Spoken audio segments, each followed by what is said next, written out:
Hey, welcome to Cow Free Kicks. On this channel I review leather-free sneakers only, and finally I get to review the Nike Zoom Vomero 5s.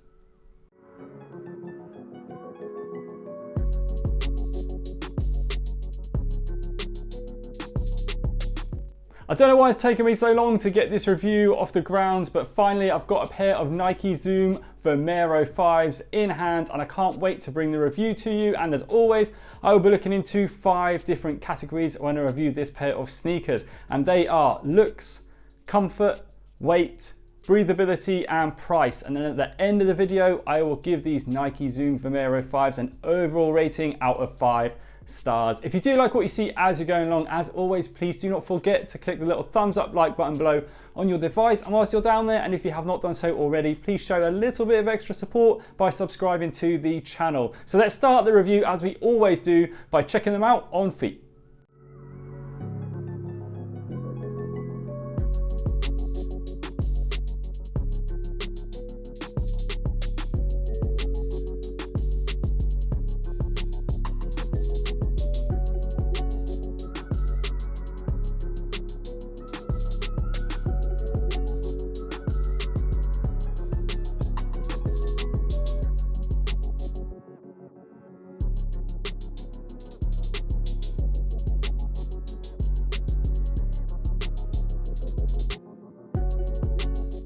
So these Nike Zoom Vomero 5s are available in a multitude of different colorways. Just be warned though that some of them are not leather free. So if you are conscious of what you wear on your feet in terms of animal products and leather and suede, some of the colorways out there do contain leather and suede.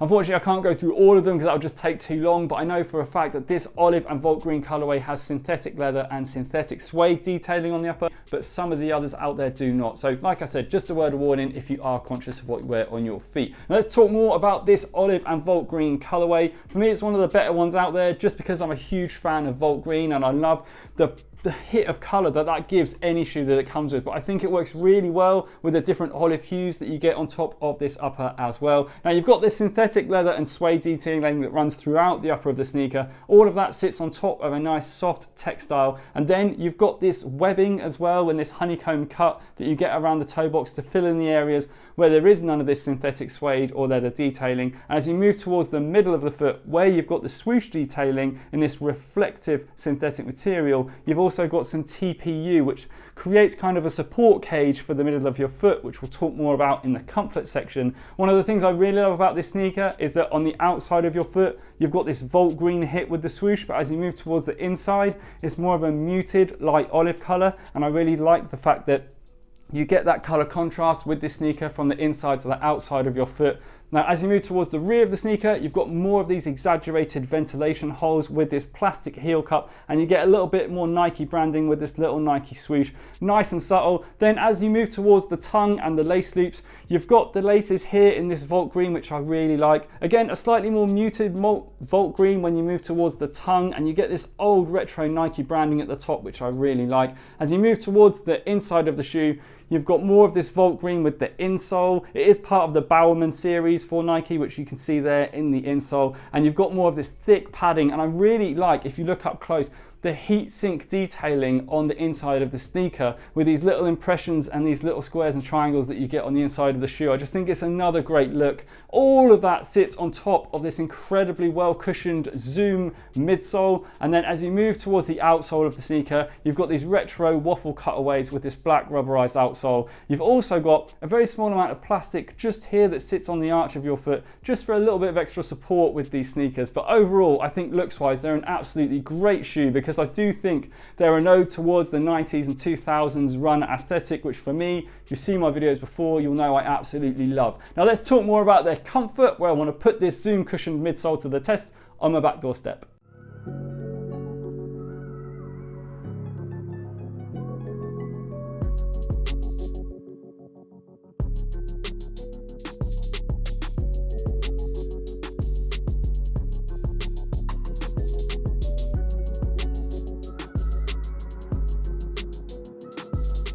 Whilst there are Nike shoes out there that have more of this Zoom cushioning and less of an exaggerated grip on them, I I just feel that these are absolutely perfect under feet. You can see from the step test that this Nike Zoom cushioning technology offers really nice give and responsive bounce back. And when you're walking in these from toe to heel, especially from midfoot towards the heel, you get an incredibly nice amount of responsive cushion bounce back in these that for me just make these one of the most comfortable shoes under feet that I've tried on all year. Everything about them is just absolutely perfect when it comes to underfoot comfort. And then you move to on top of your foot. Now you've got this exaggerated soft cushioning around the heel, and also the tongue on these is quite thick with cushioning as well. But that just adds to the comfort that you experience from this shoe. And another thing I like about this sneaker as well is that it rides slightly wider than other sneakers. Now you can see from the foot insert there, the hole there, that it runs pretty wide and then widens out a little bit more around the toe box. So if you do have wider feet, these really are going to be for you.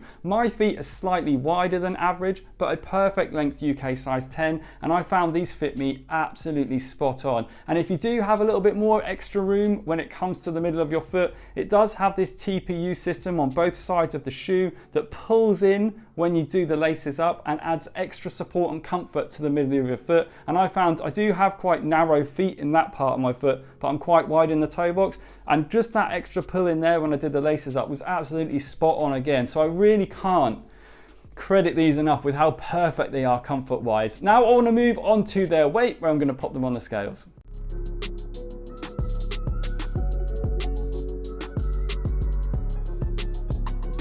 Coming in at 354 grams per sneaker. Don't get me wrong, you could wear these as an athletic shoe. You could easily take them down the gym or for a run, but these really fall into a lifestyle category sneaker for me, so I'm not too worried about them just coming above that lightweight mark of 350 grams. Anything below 350 I consider lightweight, and anything below 300 is incredibly lightweight. Anything above the 400 gram mark per shoe definitely gets into the heavyweight category for me. So these coming in around 350, just really nice weight, and I don't feel like they felt heavy at all. They don't feel heavy in hand now, and I like the way that Nike have not use too much of this synthetic overlay to reduce the weight, because obviously most of the weight for the sneaker comes with this Zoom midsole, which again, because it's so comfortable, I don't mind that it weighs just a little bit more than that lightweight mark of 350. Now I want to move on to their breathability, where I'm going to pump this upper full of smoke to see how breathable they are.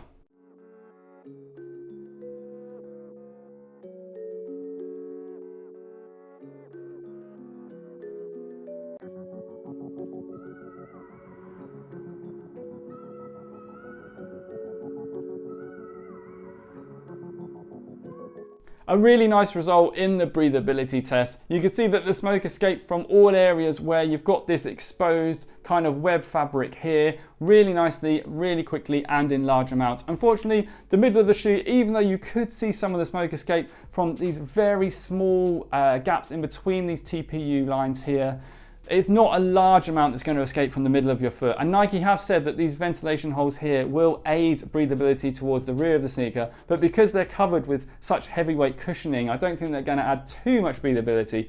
But with the amount of smoke that released from the toe box alone, I do think they are going to be a very nice breathable sneaker. Now moving on to their price. Now these set me back £145, and I think for me that's a really reasonable price for this sneaker, because just reviewed a pair of the high snobiety Saucony Pro Grid Triumph 4s, and they come in at £165. And I think if you compare the two sneakers, looks wise and comfort wise, they offer pretty much the same. So coming in £20 cheaper than that price point, I think makes these a very reasonably priced sneaker. Now moving on to my overall score for these Nike Zoom Vomero 5s, and it's going to be no surprise that I'm giving these a big 5 stars, because I absolutely love everything about them, and I'm so happy to finally have got a pair in hand. I get so many comments asking me to review this sneaker from people that watch previous videos and other videos on the channel. So hopefully this video has met all those requirements that you were hoping for, and hopefully this score is a fair reflection of what they provide, just because for me they provide great looks, excellent comfort, a really nice weight, really breathable, and the price point I think is excellent for them as well. So really I don't think they falter in any way, other than I'd probably make the tongue a little bit wider, but that is really if I'm being picky. So if you like what you've seen today, please don't forget to give the video a thumbs up right before you leave. You can also follow me on Instagram, and hopefully I'll see you again soon. Bye.